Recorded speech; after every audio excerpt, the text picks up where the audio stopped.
It is Thursday, March 5th, 2026, and I call this meeting of the Senate Elections Committee to order, and we do have a quorum present. I do want to welcome the audience to the Minnesota Senate Elections Committee. We appreciate your interest and participation in the legislative process.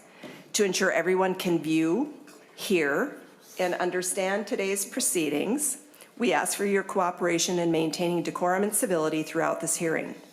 For the safety, security, and comfort of all attendees, please note the following guidelines. As the acting chair of the Elections Committee, my job is to make sure our committee runs smoothly and efficiently, and to ensure we are able to complete our business each time we meet. My job is also to establish expectations around conduct during the hearing as follows. Signs and placards are not permitted in the hearing room. Verbal outbursts, shouting, or disruptive behavior will not be tolerated. Applause or other audible demonstrations are not allowed. For safety reasons, everyone must be seated. No standing, sitting, or pacing in walkways or aisles will be allowed, nor standing or obstructing proceedings at your seat. If you do require a reasonable accommodation, however, please speak with our sergeant staff for assistance with your needs. Sergeant-at-Arms are here to ensure everyone's safety. Testifiers have signed up in advance and have been provided with a time limit for their testimony. Please adhere to these time limits so that all of our testifiers have the opportunity to share their thoughts and so that we can keep our meeting on time. If time runs out, I will ask you to wrap up your remarks. Before and after the committee, please talk to a sergeant if you want to talk to a senator or staff member instead of approaching the committee table. The sergeant will let us know.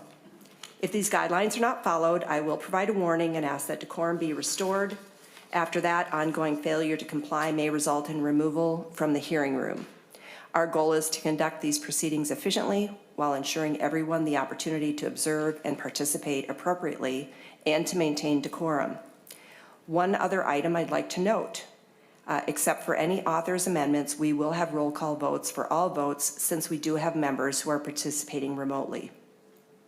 Today we have two items on our agenda. First, there will be presentations and discussion about the federal impacts on elections, and then a bill that I am carrying, Senate File 3893. We have four presenters on the federal impact on elections. We will let them all provide their presentations before we move on to committee discussion and questions. I do want to say, in order to allow time to discuss my bill, we are going to start the bill process of the hearing no later than 4:30. We do want to end the discussion around the federal impacts in time to take up that bill. There should be sufficient time for each member to have time to ask questions of our presenters, and I think before we start that process, I'll just ask who wants to ask questions or make comments of the presenters just to get a sense of how many people want to talk. I do want to make sure every person has an opportunity to ask a question before we come back and have members ask maybe second or third questions. There will be sufficient time for each member to have the opportunity to raise questions or make comments regarding the presentation. I'm assuming it'll be about 2 to 3 minutes for each member. If there is time remaining, again, after everyone's had at least one opportunity to speak, we can come around the circle again.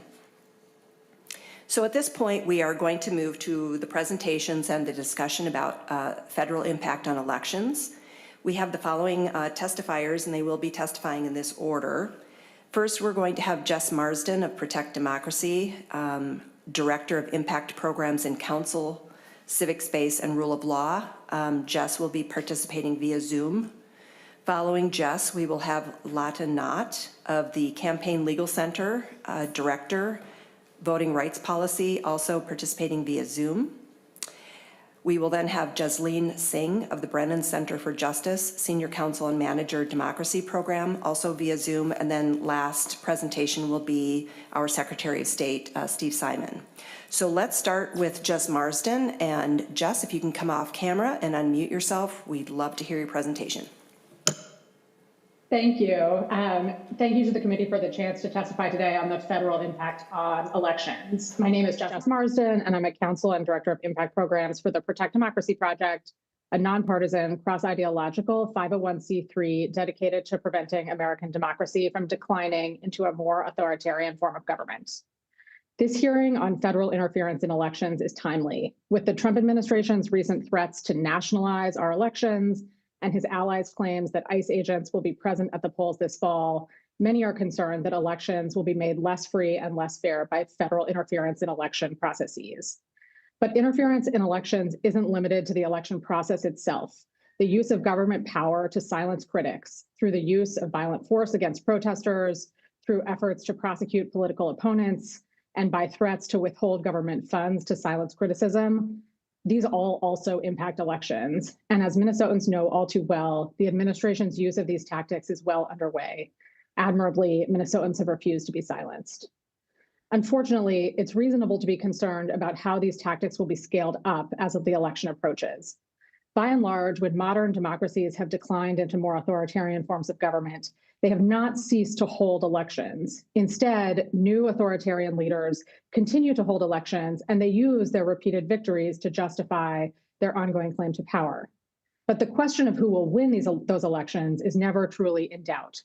In these competitive authoritarian states, the electoral playing field has been tilted by sidelining opponents and by rigging the rules to achieve a predetermined outcome. I'll share two examples of how this has played out abroad.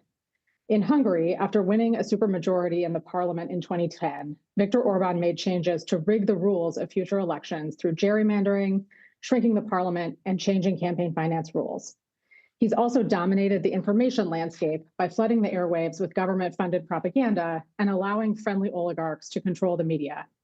And he targeted opponents by weaponizing the prosecution service against political opponents and critical journalists. Despite these efforts, Orban is currently facing his steepest electoral threat yet, and observers are worried he is laying the predicate to invalidate election results or even cancel the election, citing national security threats. Similarly, in Venezuela, before he was removed from power, Nicolas Maduro used a range of similar tactics to ensure his victory in parliamentary and presidential elections. Some of the most popular opposition parties and leaders were barred from running against him or the pro-government ruling party. Both the government and aligned interests bought up media entities while at the same time taking an opposition news channel off the air and canceling licenses for independent radio stations. They also used politicized security forces and intimidating rhetoric around elections to intimidate voters. Despite these efforts to tilt the electoral playing field, in 2024, Maduro lost the popular vote to an opposition candidate. But nonetheless, the Maduro-aligned National Electoral Council falsely declared that Maduro had in fact won re-election. So what do these examples mean for the United States? Based on President Trump's own statements about seeking greater control over the elections, I think it's appropriate to be concerned about the threat of federal intrusion into the election this fall. Looking ahead, I'm concerned about intrusions that would fall into 5 categories. First, using disinformation to erode trust in election systems. Second, targeting political opponents. Third, using the threat of violence or other intimidation tactics to chill political activity. Fourth, manipulating election rules. And fifth, interfering with the results. I believe you'll hear from other witnesses today about the ways in which the administration is seeking to manipulate election rules and how they could interfere with the results. In the remainder of my testimony, I'll emphasize 3 ways in which federal actions are already threatening to distort the playing field of the election and seeding the ground for further interference as November approaches. First, using disinformation to erode trust. We are in year 10 of a steady campaign to degrade Americans' trust in our electoral system. President Trump has been making false claims of fraud since his very first campaign for the presidency in 2016, when he asserted that the elections were rigged against him. These false claims were supercharged by his effort to overturn his loss in the 2020 presidential election, in which he and his allies spread rampant, never proven allegations of fraud within the election system. Now, the administration is reinvigorating those claims with renewed investigations into the 2020 election in Fulton County, Georgia, by enlisting the Election Assistance Commission in an effort to cast mail-in ballots and voting machines as rigged and inaccurate, and by repeating unsubstantiated claims that large numbers of non-citizens are voting in American elections, a claim that has been thoroughly debunked by election officials from across the political spectrum who have investigated their own roles, and by Trump's DOJ as recently as last month. Why do these conspiracy theories matter? More often than not, efforts to consolidate power over elections begin with false claims of fraud or criminal activity. Vladimir Putin extinguished any semblance of competitive elections in Russia, all the while portraying his pro-democracy critics as Western-backed foreign agents trying to interfere in Russian politics. In Brazil in 2022, Jair Bolsonaro attempted to subvert a free and fair election, one that he eventually lost, in part by spreading false claims of fraud, which then become the basis for tilting the playing field to disfavor political opponents and rigging the rules to ensure victory. One way we see the Trump administration already trying to tilt the playing field is by targeting its critics and political opponents. In his second term, President Trump has made unprecedented use of his control over key federal agencies to target and punish those who criticize or oppose him politically. To name just a few examples, his handpicked U.S. attorney in Virginia pursued questionable charges against New York Attorney General Letitia James and former FBI Director James Comey. Trump has also signed executive orders penalizing law firms who have opposed the administration, and Federal Communications Commission Chair Brendan Carr has pressured ABC to cancel Jimmy Kimmel's late night show. The recent FBI raid in Fulton County, Georgia, is another example of how federal law enforcement can be weaponized to intimidate the administration's perceived opponents in a context that is much more closely related to elections. That raid is in large part an attempt to revive debunked conspiracy theories about the 2020 election. But the warrant is predicated on the idea that Fulton County election officials committed crimes. As such, the raid serves as a shot across the bow of all election officials across the country. Cross us, and you could find yourself at the wrong end of a federal prosecution. DOJ has also filed criminal charges against dozens of immigrants and protesters, including many in Minnesota, ostensibly for assaulting and impeding federal agents. But these cases often have fallen apart due to lack of evidence, and in some cases, it has become clear that DHS agents lied. For instance, in one recent Minneapolis case, DHS said an undocumented man from Venezuela, quote, attacked the law enforcement officer with a snow shovel and a broom handle. But a month later, DOJ dismissed the charges because statements made in conjunction with the prosecution were false. The administration has also targeted nonprofit organizations who oppose administration policies by directing DOJ to target so-called Antifa groups. According to a September 2025 National Security Presidential Memorandum, Antifa groups can be identified by their ideological beliefs, such as anti-Americanism, anti-capitalism, and anti-Christianity, extremism on migration, race, and gender, and hostility towards those who hold traditional American views on family, religion, and morality. A subsequent implementing memo from Attorney General Bondi directs DOJ to create and maintain lists of these so-called domestic terrorism organizations based on their ideological beliefs. But as everyone here knows well, we learned what the administration means by domestic terrorism earlier this year. After Renee Good and Alex Preddy were tragically murdered by federal agents while peacefully protesting, DHS Secretary Kristi Noem and others were quick to label them domestic terrorists. And in Good's case, instead of launching a civil rights investigation into her death, the administration sought to investigate her wife and other local activists for ostensible domestic terrorism. This infrastructure for ideological targeting is particularly dangerous in an election context. Nonprofit organizations play a major and lawful role in registering voters, educating them about the issues, and supporting get out the vote efforts. We should not be surprised if DOJ turns its focus to election-related groups in the run-up to the election. In Texas, Attorney General Ken Paxton has modeled what this might look like. In November 2025, he sued a Texas civic participation organization, the JOLT Initiative, with the aim of shutting it down. A federal court has put that on hold on the basis that the suit was unlawful retaliation in violation of the First Amendment. But for Paxton, this is only the latest in a string of election-related criminal charges over the years, the vast majority of which have been dismissed before trial. But even when they don't result in criminal convictions, these types of investigations and prosecutions create a climate of fear around elections and risk deterring groups from participating in lawful voter education and voter registration activities. Finally, the administration could use violence and other forms of intimidation to silence political activity and intimidate voters. Again, as Minnesotans know all too well, across both terms, the Trump administration has been quick to use force in response to large-scale protests. During the first Trump administration, they used federal law enforcement forces to violently disperse peaceful racial justice protesters in Washington, D.C. and Portland, Oregon. In his second term, courts have repeatedly found that Department of Homeland Security officers have used excessive force in response to peaceful protesters. Minneapolis residents have experienced racial profiling, unwarranted detention, and excessive force by ICE and CBP officers. This use of violence against protesters threatens both to exacerbate violence and to chill protesters from future political participation. In the short term, the use of force may accelerate rather than tamp down conflict between protesters and law enforcement. In Minneapolis, for instance, protests grew as DHS abuses mounted. But over time, the use of significant force to quell protests is likely to demobilize protesters and reduce the visible opposition to administration policies. Moreover, as Election Day draws near, the use of force and other intimidating tactics poses an additional threat: voter intimidation. Dating back to at least 2018, the Trump White House has repeatedly threatened to put on a show of force at the polls, ostensibly to crack down on illegal voting.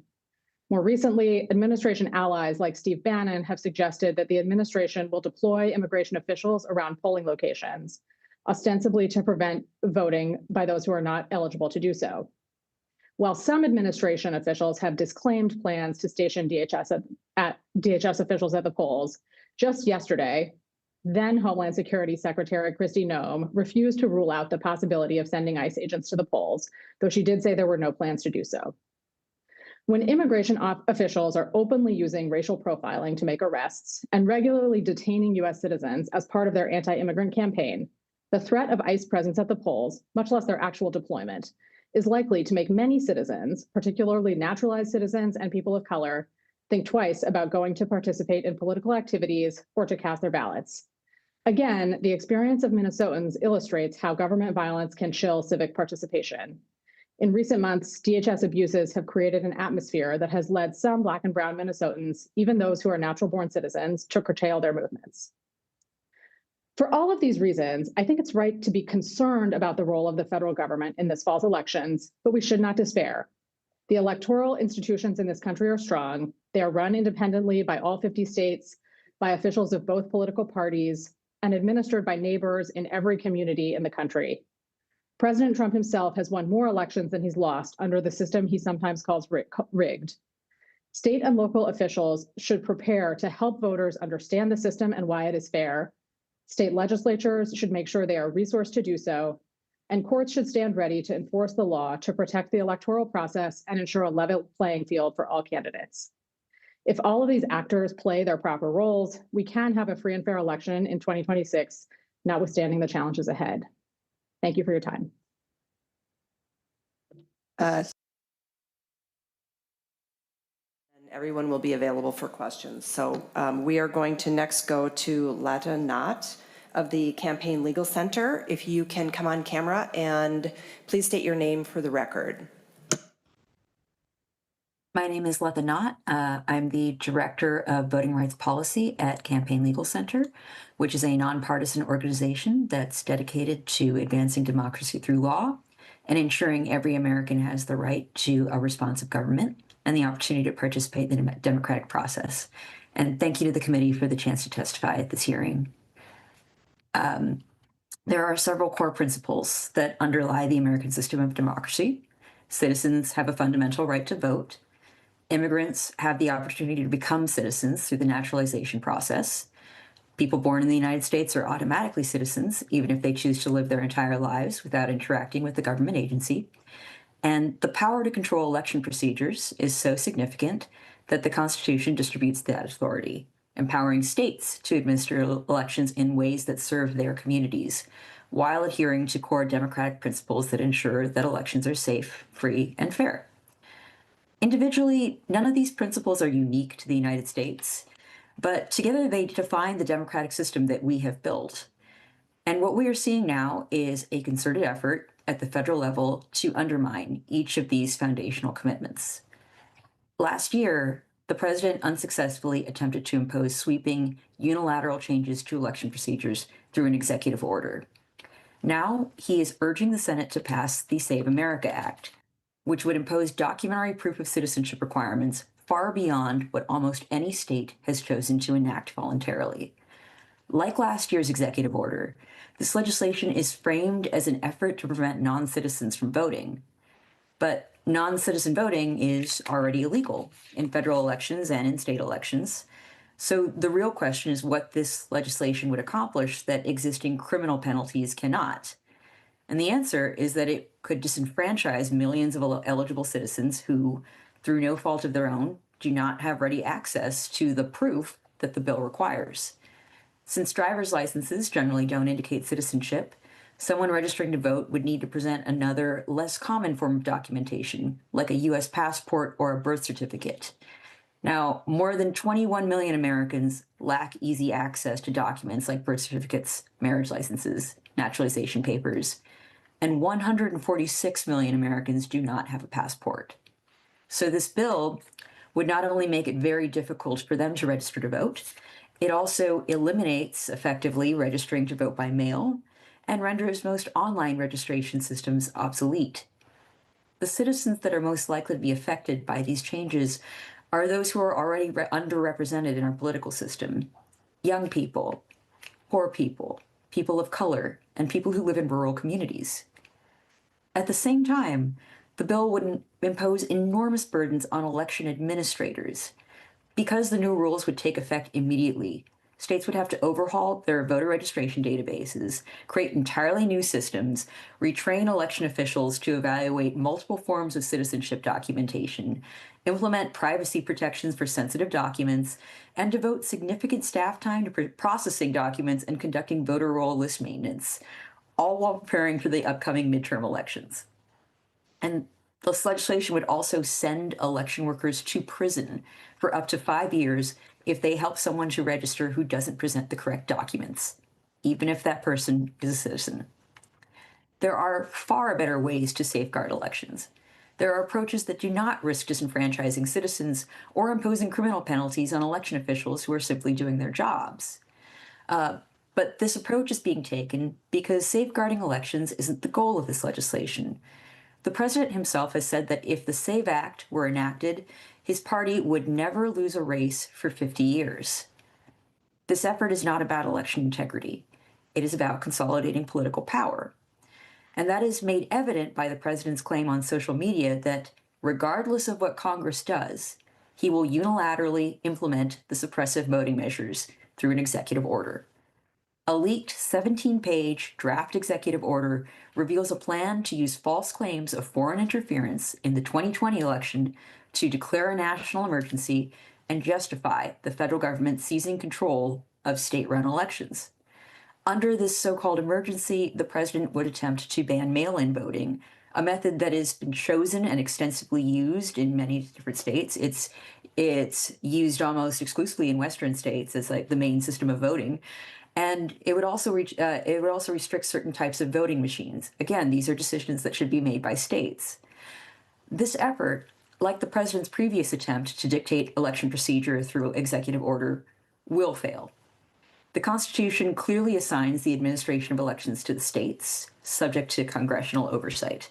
And the executive branch cannot short-circuit the democratic process by declaring an emergency that it has been mulling over for a year.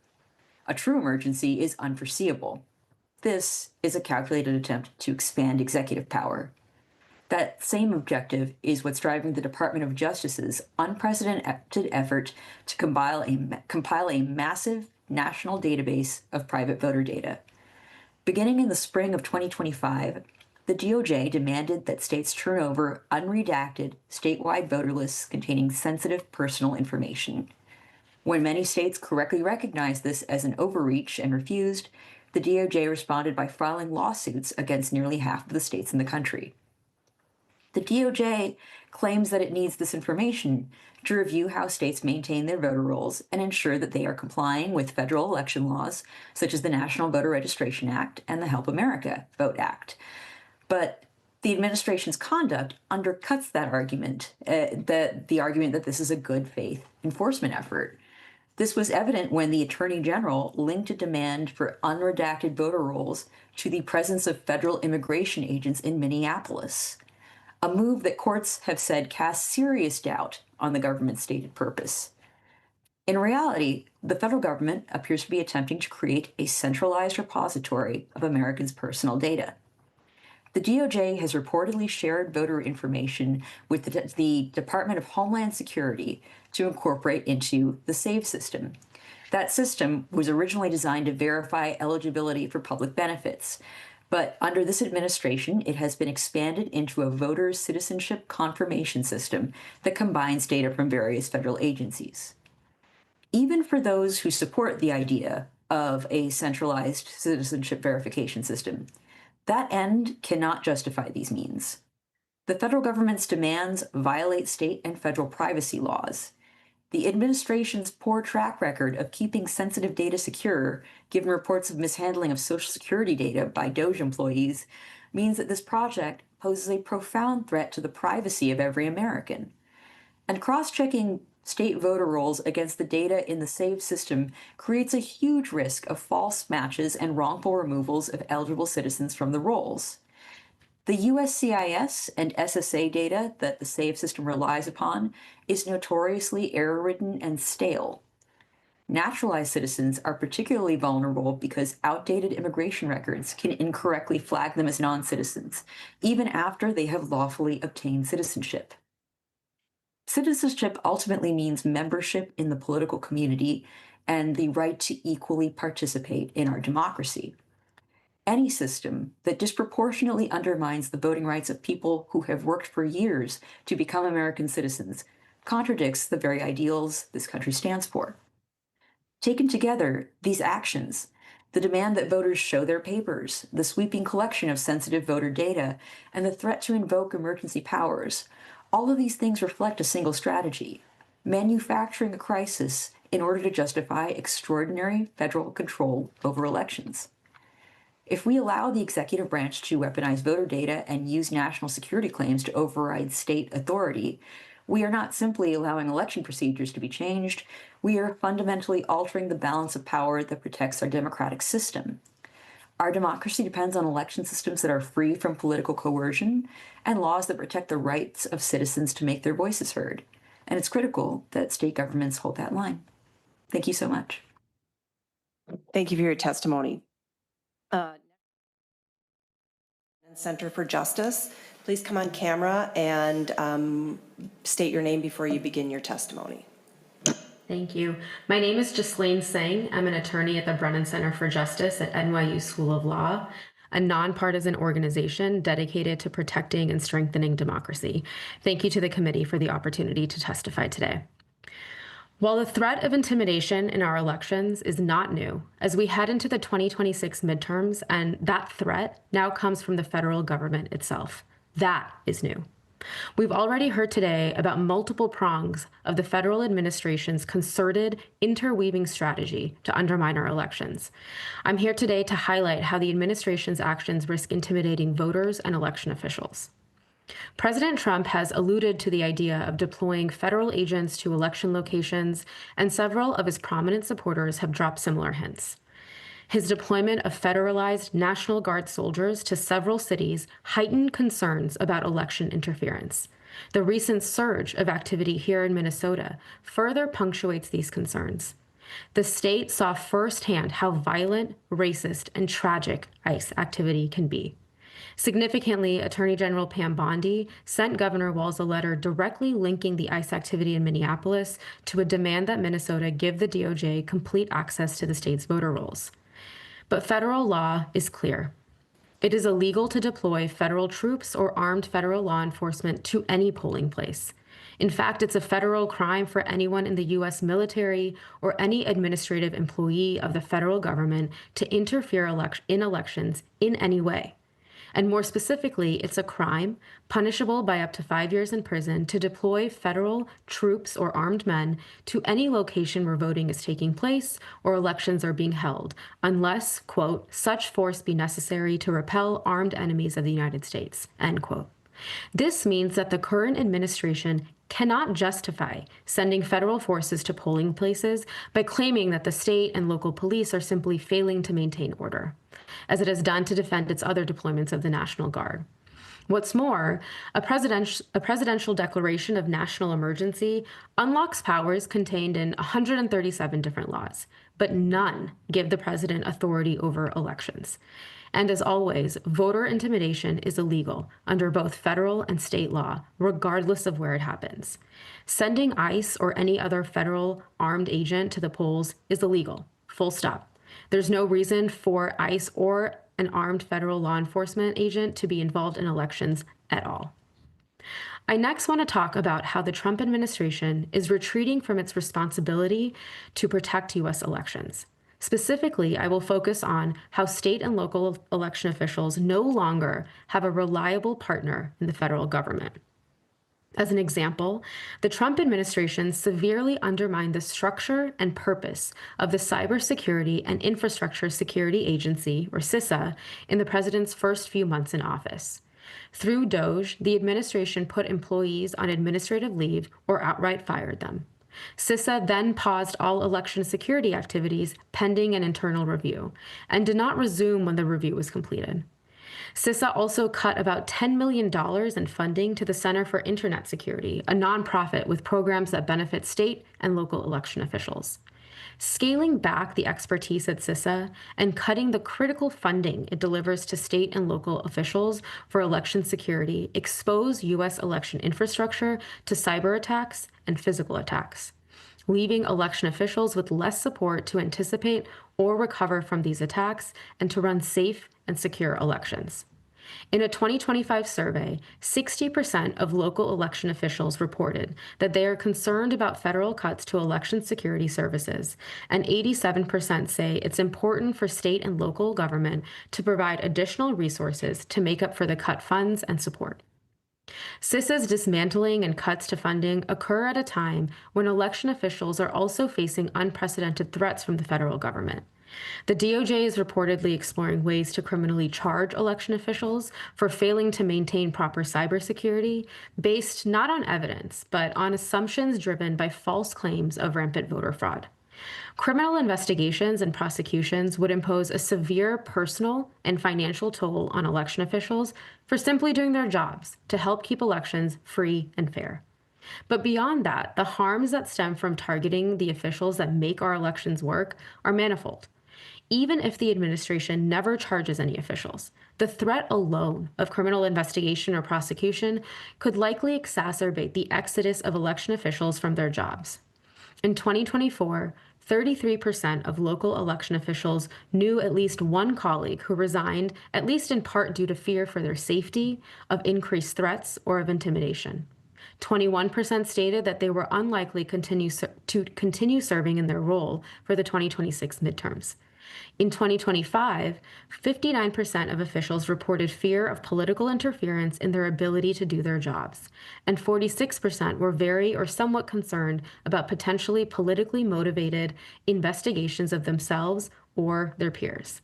Ultimately, the drain of experienced officials from U.S. elections will hurt voters. The administration may also use the threat of criminal prosecution to pressure election officials to comply with unreasonable or unlawful requests. An election official fearful of criminal charges may succumb to pressure to aggressively purge voters from the rolls or engage in outright election subversion. When the president tried to overturn the 2020 presidential election, he and his associates put pressure on state and local officials, including, famously, in a phone call to Georgia Secretary of State Brad Raffensperger to assist his efforts. Raffensperger and other officials refused to subvert the elections, but an election official facing the prospect of prosecution now may not take the same principled approach. Our Constitution gives the president no role in running our elections or writing the rules that govern them. Yet the Trump administration is engaged in a concerted effort to interfere, directing, dismantling, and weaponizing agencies so that the administration can undermine our elections and the freedom to vote. In doing so, the administration is setting the stage for election subversion. This power play poses a grave threat to the future of U.S. election infrastructure. It is also, in many respects, illegal. The various institutions and actors that operate the constitutional checks and balances safeguarding U.S. elections, including the courts, Congress, independent federal agencies, state legislatures, state and local election officials, and the people themselves, must prevent the Trump administration's power grab from succeeding. Thank you for your time. Thank you for your testimony. Appreciate it. And now our final presentation will be from Secretary of State Steve Simon. Please make yourself comfortable and introduce yourself for the record. Welcome to our committee.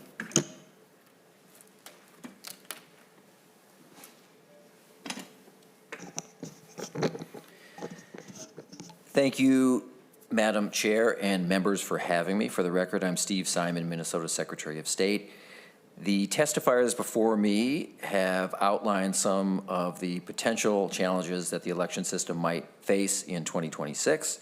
But as Minnesota's chief election official, I think it's important for me today to let Minnesotans and members of this committee know that Minnesota's system is resilient. And the resilience in Minnesota's system starts with strong laws that balance accessibility and security. Minnesota's election laws allow people to vote from home up to 46 days before an election. Voters can vote early in person at their local elections office, or of course, voters can vote in their polling places on Election Day. These several options ensure that whatever their personal needs are, voters can cast their ballot. For example, if a voter is concerned about something impacting their ability to go to the polls on Election Day, whether that be severe weather or anything else, those voters can choose to vote early either at home or at their local elections office. And for those who want to vote in person on Election Day, we have good laws that ensure that polling places are places that voters can vote quickly, securely, and without interference. For example, we have strong and clear laws in Minnesota that govern who can be in a polling place. That is limited generally to election judges, voters, and challengers. We have strong and clear limits on what any law enforcement, state or federal, can be doing in a polling place, where they can be, what conduct they can engage in. Law enforcement is only allowed in a polling place to vote and when called there by an election judge. These laws ensure that voters in Minnesota can vote without interference. The U.S. Supreme Court once said that states have a legitimate interest in adopting state laws that make polling places, quote, an oasis of calm, end quote. And Minnesota's laws have been built with bipartisan cooperation over decades to ensure that voters are able to cast their ballot on Election Day in just such an oasis of calm. This is what voters have come to expect in Minnesota, and Minnesota's laws should ensure that this expectation will be met in 2026. And voters should know that whatever method they choose to cast a vote this election, early at home, early in person, or in person on Election Day, their vote is protected in large part because our voting system is run at the local level. Our system is administered by 87 counties, hundreds of municipalities, and on Election Day by over 30,000 election judges. And these are our friends and neighbors, keep in mind, who stand up and step up and do this job year after year after year. These Minnesotans that work to administer our elections are committed to safe, secure, and accessible elections, but as you heard earlier in testimony, they are facing increasing hostility and threats, often due to misinformation. Now, we may agree or we may disagree in this room or in the community on the best policies to adopt at the state level, but I would encourage everyone to reach out to your local election officials or our office if you have questions or concerns about how Minnesota's elections are run. Misinformation spreads quickly, and as leaders, voters look to everyone in this room for trusted information. Please know that while our office will always be available to you if you have questions, your local election officials are also there to answer questions as well. Finally, since this is an overview of federal impacts on our election system, I want to comment on something that I hope the federal government will do, and that is support critical elections infrastructure as it has specifically done in past elections.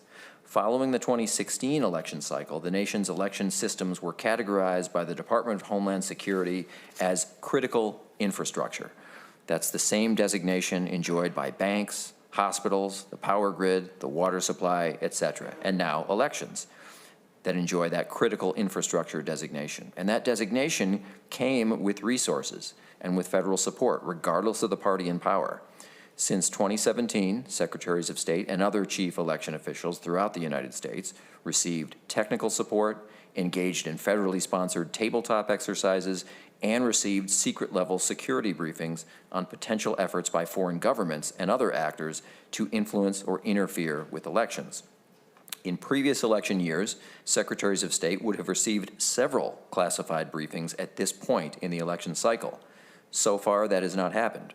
There is currently a bipartisan effort among secretaries of state calling on federal agencies to resume these briefings and to provide the federal-level resources that were so valuable to the states in the recent past. Meanwhile, our office is stepping up where the federal government has stepped back to help local governments prepare for this upcoming election. In addition to our elections administration staff, support for our county and municipal election officials, our office maintains an election security support team that works to support county and local election administrators with respect to both physical and cybersecurity. While I will continue to press the federal government to support elections critical infrastructure, the Minnesota Election Security Team from our office are committed to making sure Minnesota's system is prepared for whatever may come. I just want to conclude by saying again that Minnesotans should know that our system is resilient and that Minnesota's laws ensure that Minnesota voters will be able to cast their ballot freely and their vote will be counted accurately. Minnesota is in good shape, and other states are welcome to look at our laws, of course, and see if that would help them this year, too. There's no doubt about it, our election systems have been tested like never before over the last decade, but every time they've held strong and have provided an outstanding election experience and accurate, secure results. We will continue to ensure that all Minnesotans have the very same outcome when they cast their ballots this November. Thank you, Madam Chair and members, for your time and attention. Thank you, Mr. Secretary. I'm going to start off with questions, and actually, maybe while I'm asking a question, anybody who wants to ask a question or comment, please indicate so to Ms. Frazier, and we can take some questions. I did have a question for Ms. Knott from the Campaign Legal Center. And one of the questions that I have, if you can come back on camera, thank you again for your testimony today. Have you had an opportunity to sort of review what laws or actions other states are taking in preparation for the upcoming election? Have you seen them passing laws? Have you compared them in any way to Minnesota's current legal structure around elections? Any information you could offer on that? Of course. I think that one thing that I have been seeing states do sort of to strengthen their elections in preparation for whatever happens this year is strengthening their list maintenance practices. Just because that's often the place that election deniers or anybody who wants to cast doubt on election results will go to say that there were issues with voter registration lists, and that's the reason why the outcome was what it was. And sometimes those issues are real, sometimes they're just perceived issues. But I have seen states been passing bills in order to strengthen that. For example, Virginia just joined ERIC. I know that Minnesota is already a part of ERIC, but other measures that states have been taking are just streamlining access to up-to-date and accurate state data like vital records and making sure that data sharing between state agencies is optimized, which very much helps with the quality of data that's available to elections officials. And also, since good list maintenance doesn't have to wrongfully disenfranchise voters, strengthening their protections and their safeguards in order to give voters notice and opportunity to contest being removed from the rolls before canceling their registration. I believe in New York, they are considering a bill that would help to preempt frivolous challenges to voters' eligibility by putting in place stronger requirements for people bringing challenges and banning the use of mass challenges of voters. Each challenge has to have its own personal knowledge requirement, and meet certain evidentiary standards. I think that's something that's pretty important because some of the voter challenge laws do allow. I'm blanking on Minnesota's in particular at this moment, but some of them do allow frivolous challenges that can really undermine the process and burden election administrators. So having good policies there in place has been something that we've seen other states try to pursue at this time. Very good, thank you. Next up, we have Senator Bolden. Thank you, Madam Chair. My question is for one of the national folks. I'm not sure who best would be to answer this, so I'll just maybe open it to all three of them. My question is around last week's Supreme Court decision, which would exempt postal carriers from liability for intentionally tampering with the mail delivery. That, to me, has potential significant concerns given this administration's sort of focus on mail-in ballots. And so my question is, based on your sort of perspective, either here or in other countries, do you have sort of thoughts about what the impact of that might be? And do you have suggestions of what states can do to protect against any issues related to that? Would any of our online presenters like to take that question? You can come off camera.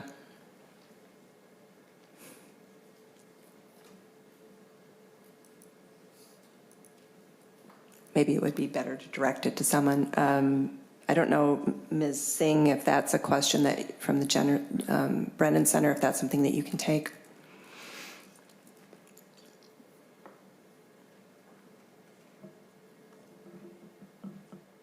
Candidly, I won't be able to take that question at this time. I apologize. Okay, thank you. Any of our other folks familiar with this, the Supreme Court decision and impacts on election mail-in ballots?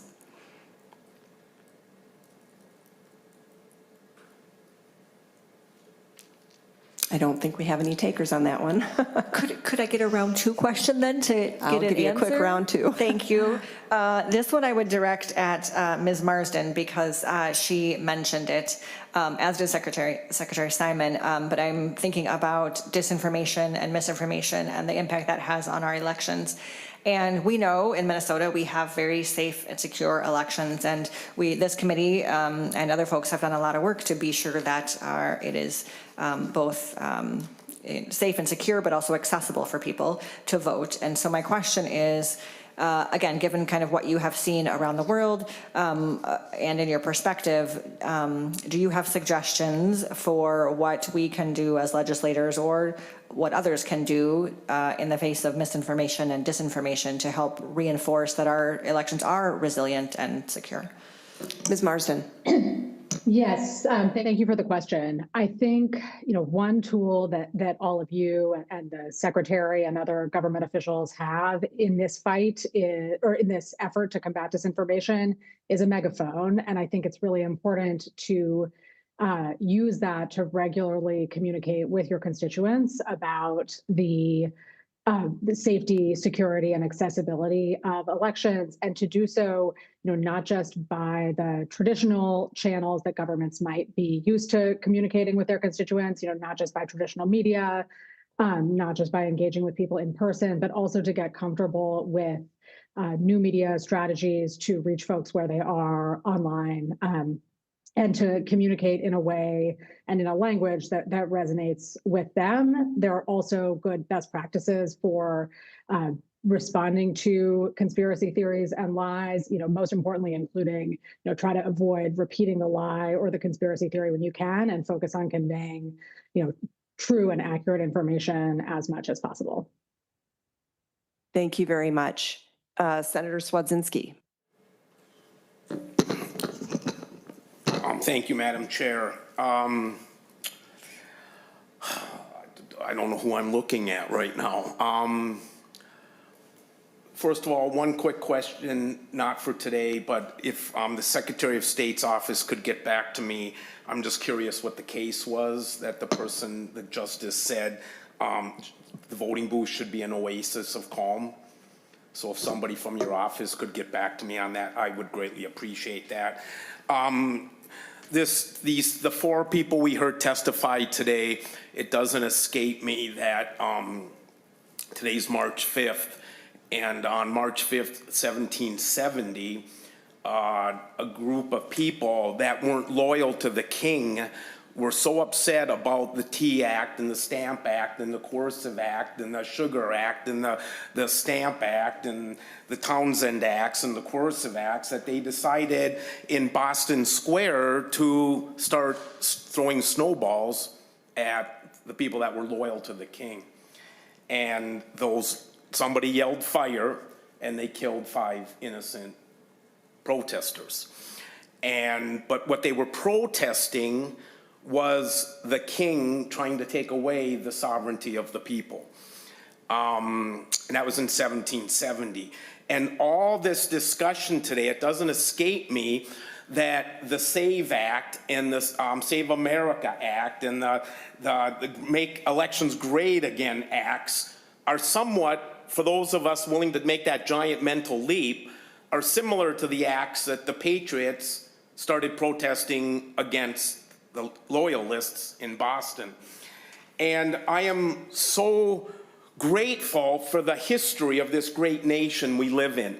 Because if there's anything that we can say about this nation is the evolution of the voting process and how many Americans had been disenfranchised at that time. But as time progressed and we started having more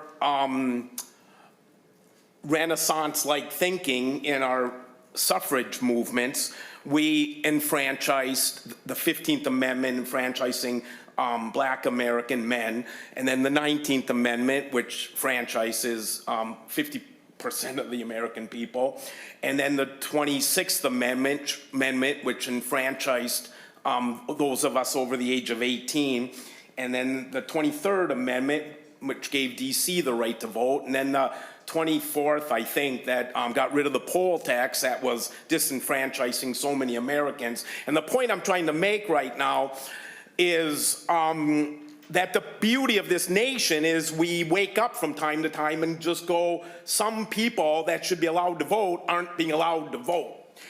And that never hit closer to home than when I was 19 years old and I was getting ready to vote for the very first time in my life.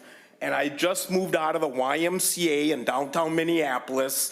I was probably the only person my colleagues will ever meet that lived at the YMCA while the village people were singing how much fun everybody was having at the YMCA. And I'm looking around going, this place is horrible. I can't wait to get out of here. So where are all these people having so much fun that the village people are singing about? But the point is, shortly thereafter, I moved into my first apartment. And I was so excited to vote for the very first time. But I didn't have a driver's license. I didn't have a receipt from a bill. I just moved into an apartment.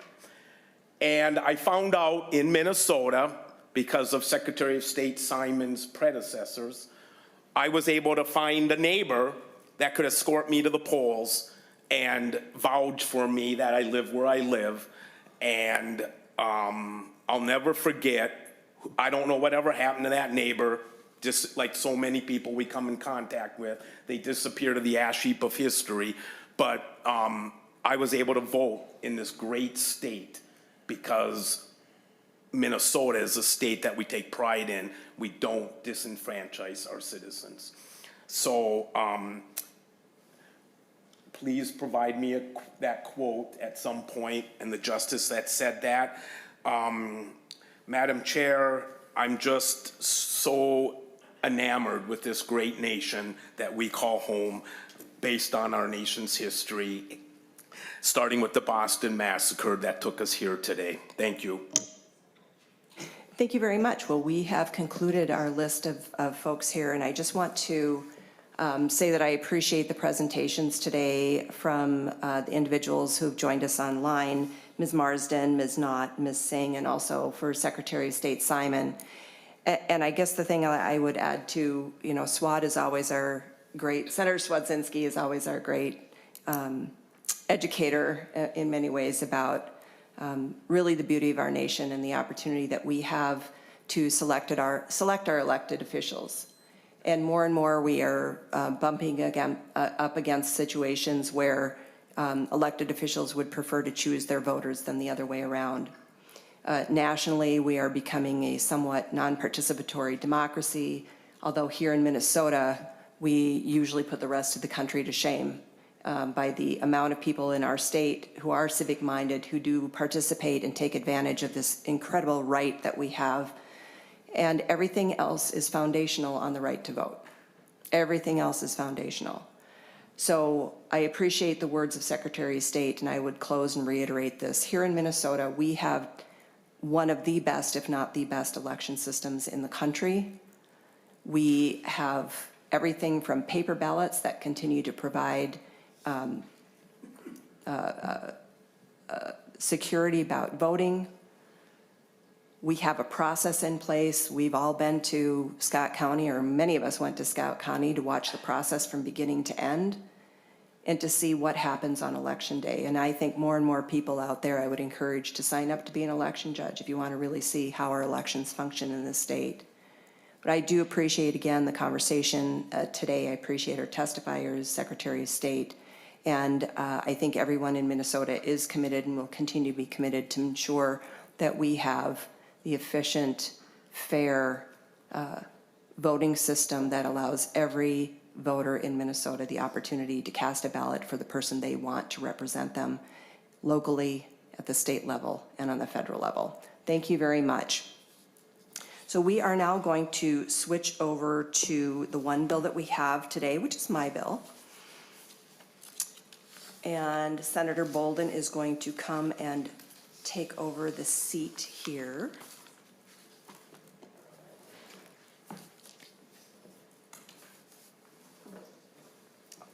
Oh, that's your thing.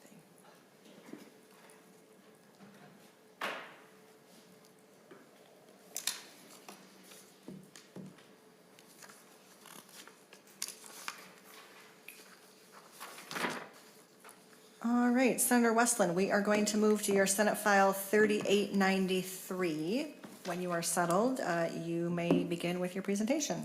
Thank you, Madam Chair. I want to begin by saying there was an amendment posted for this bill, and in looking at the two sections of statute that would be impacted by this, you know what, can you excuse me for one moment? I need my folder with my actual bill in it. When I was comparing Section 07 to Section 075, it occurred to me that Section 07 that would have been addressed by the amendment is actually very, very, very old language that I think is already encompassed in Section .075.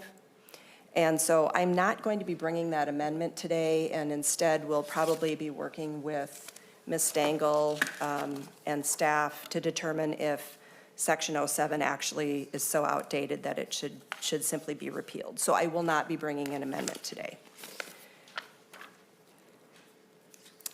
Senate File 3893, then, as presented to you today, does increase the criminal penalties for interference with and intimidation of voters and election officials.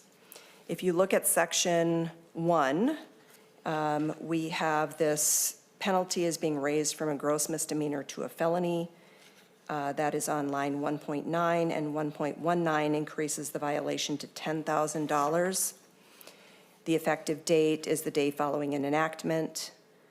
And then in Section 2, we also have a similar increase in penalty to felony on line 2.8, and increase in the civil penalty to $10,000.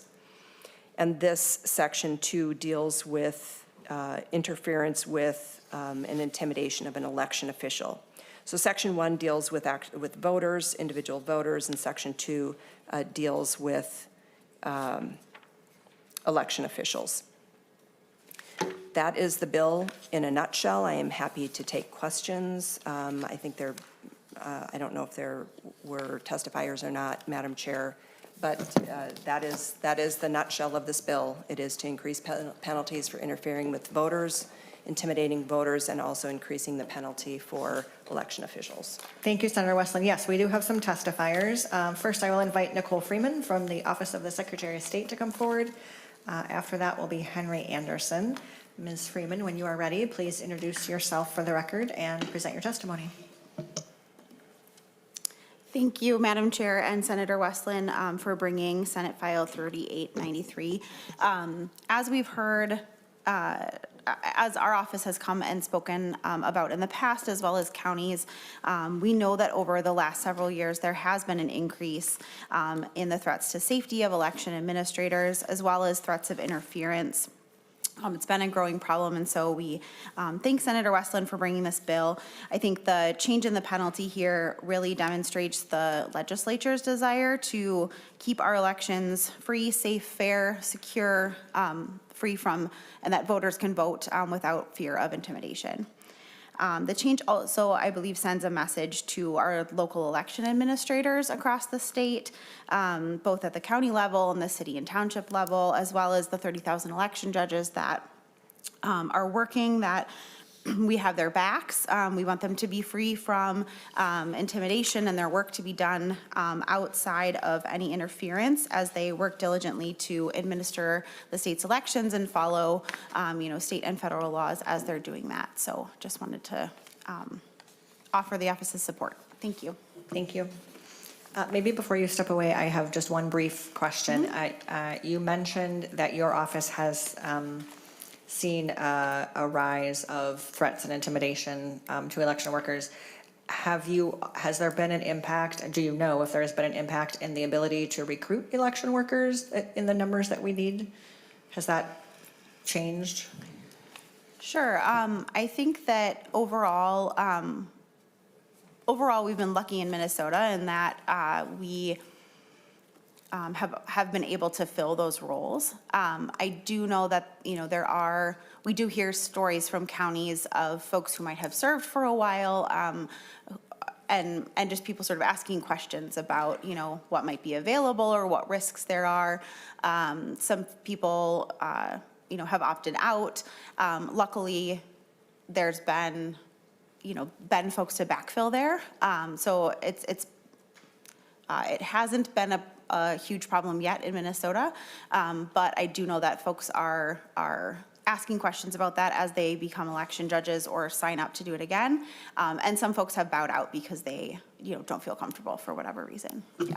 Thank you. Thanks. Next testifier, Henry Anderson.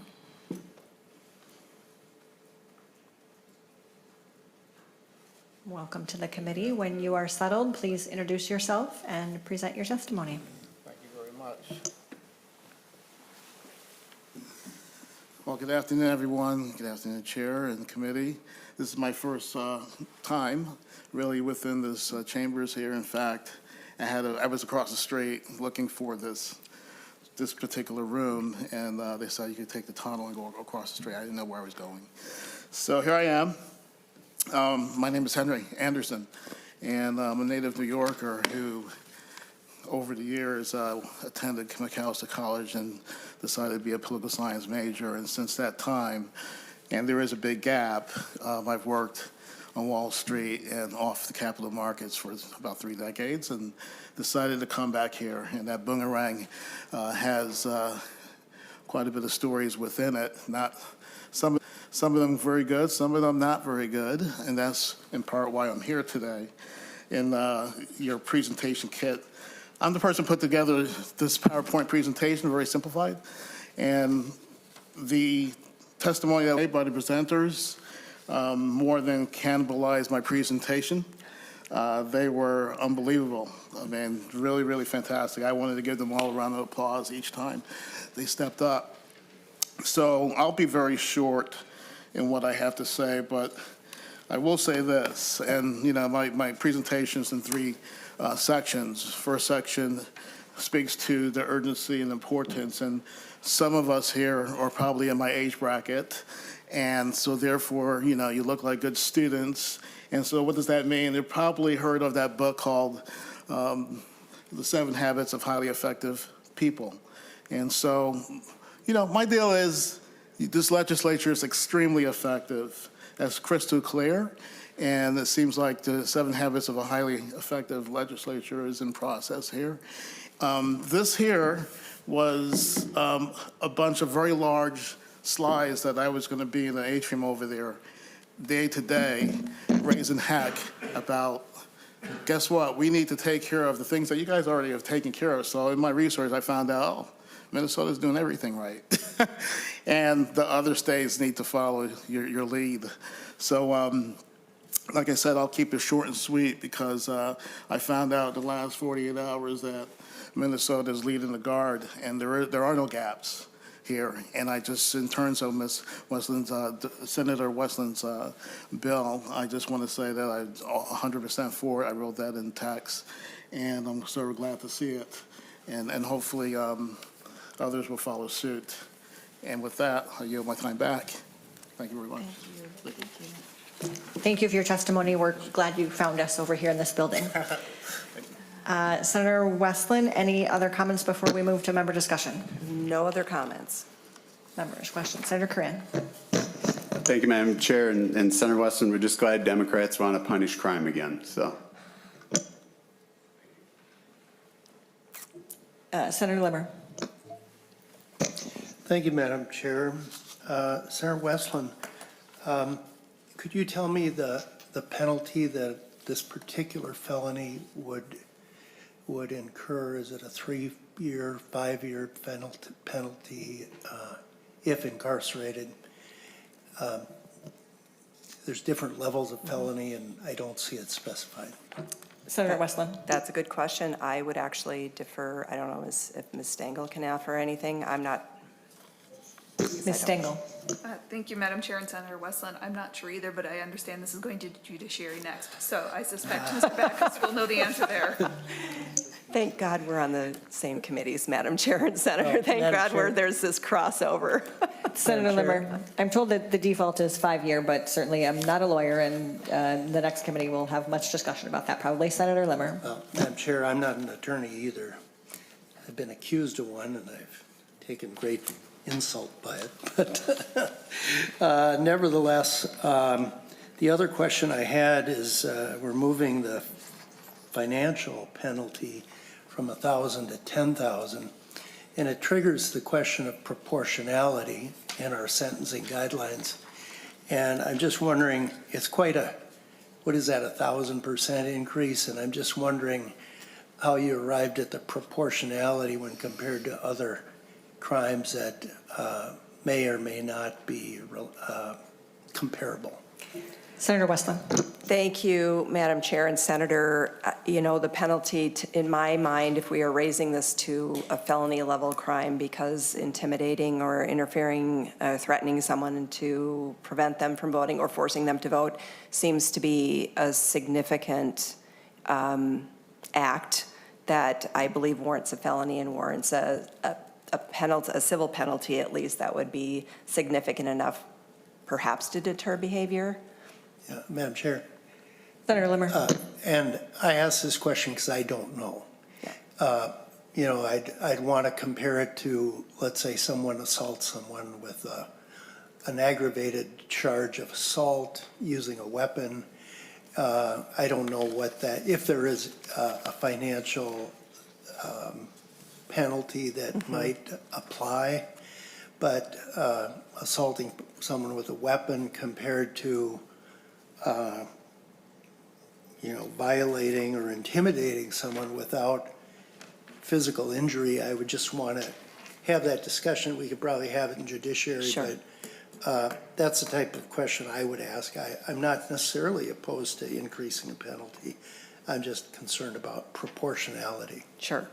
Senator Madam Chair Westlin. and Senator Limmer, it's my understanding, and I, you know, this may just put things in a little bit different perspective, that under federal law for voter intimidation in 1904, I think the penalty was $5,000 in 1904. So it just seems like that increase in penalty seems to meet the seriousness of the crime, or the civil penalty in this case. Senator Limmer. Well, Madam Chair, just a thought. A lot of the federal criminal penalties are, in my opinion, some of them are rather draconian, and they're very excessive compared to states. And I'll just leave it at that, but I'd be interested more in the proportionality discussion in the future. Madam Chair, Senator, thank you, Senator. I appreciate that Senator feedback. Westlin. Sorry. Senator Matthews. Thank you, Madam Chair. I think I have a question for council, and I'm wondering, I see in the amendment that we adopted, we're using the term undue influence. And I'm wondering, does that have a clear and specific statutory definition?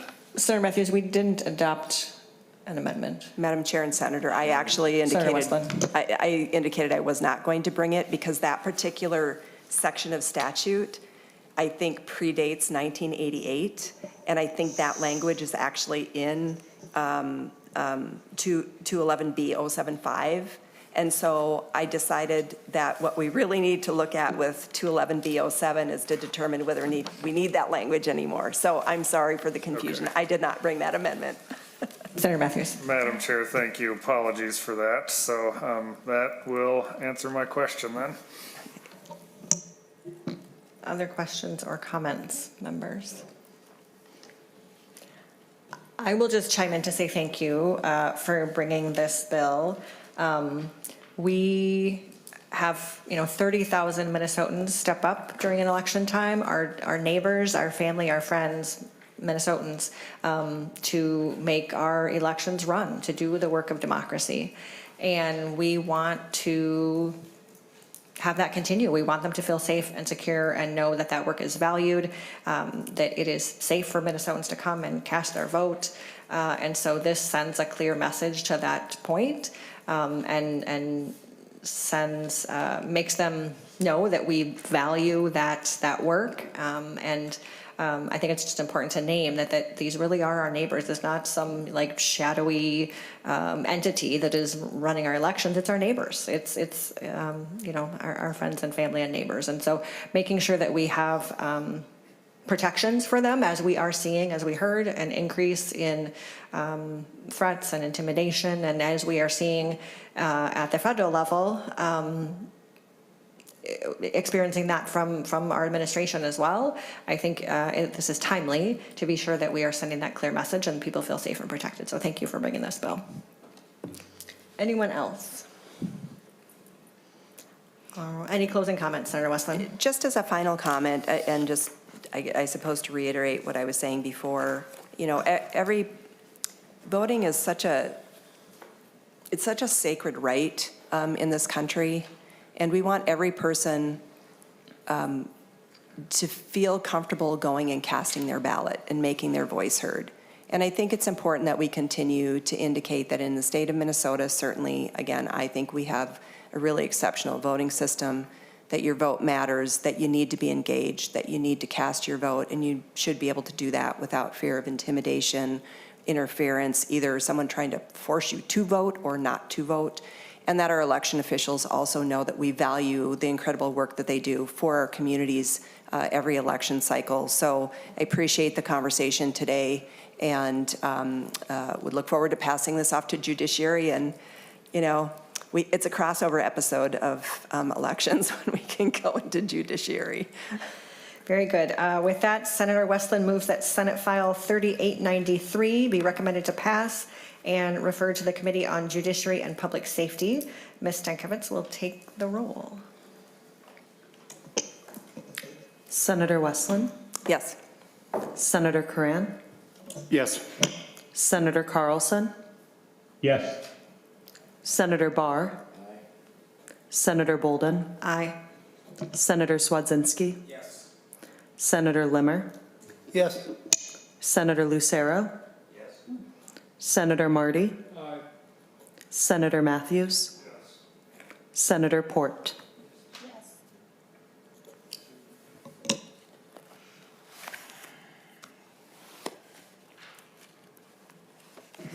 There being 11 ayes and 0 nays, the bill is recommended to pass and referred to the Committee on Judiciary and Public Safety.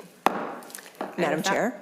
Senator Westlin. I would just say there are 3 spots open on this bill, and I'd love to have it be bipartisan if anybody would like to sign on to the bill. Opportunity. Thank you. With that, we have reached the end of our agenda, and this committee is adjourned.